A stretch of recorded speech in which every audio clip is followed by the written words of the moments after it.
નમસ્કાર ફ્રેન્ડ, આપ સૌનું સ્વાગત છે આપણી ચેનલ એજ્યુકેશન ગુરુજીમાં. મિત્રો, આજે આપણે ડેલી ઇંગ્લિશ સ્પીકિંગ સિરીઝનો 9મો ભાગ જોવાના છે.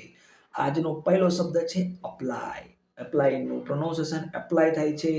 એનું ગુજરાતી મીનિંગ થાય છે અરજી કરવી કે લાગુ કરવું. એક્ઝામ્પલ જોઈએ મિત્રો, you can apply for the job online. એનું ગુજરાતી થશે તમે ઓનલાઈન નોકરી માટે અરજી કરી શકો છો. એકવાર ફરી સેન્ટેન્સ જોઈશું મિત્રો, you can apply for the job online. એનું ગુજરાતી મીનિંગ થાય છે મિત્રો તમે ઓનલાઈન નોકરી માટે અરજી કરી શકો છો. બીજો શબ્દ છે મિત્રો ઇફેક્ટ.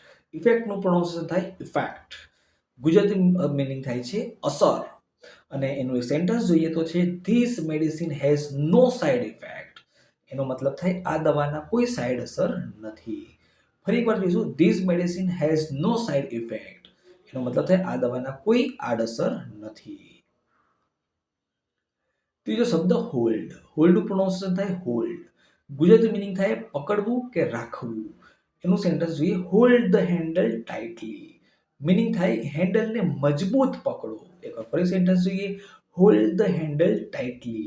ગુજરાતી મીનિંગ થાય હેન્ડલને મજબૂત પકડો.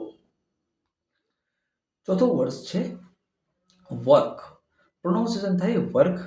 એનો મતલબ થાય કામ કાં તો કાર્ય. સેન્ટેન્સ જોઈએ, he finished his work on time. મતલબ થાય તેણે પોતાનું કામ સમયસર પૂર્ણ કર્યું. ફરી એકવાર સેન્ટેન્સ જોઈએ, he finished his work on time. એનો મતલબ થાય તેણે પોતાનું કામ સમયસર પૂર્ણ કર્યું. પાંચમો શબ્દ મિત્રો સ્પેસિફાય. પ્રોનાઉન્સિએશન સ્પેસિફાય થાય છે. ગુજરાતી મતલબ થાય સ્પષ્ટ કરવું કે નિર્દેશ કરવું. સેન્ટેન્સ જોઈશું, પ્લીઝ સ્પેસિફાય યોર રિક્વાયરમેન્ટ.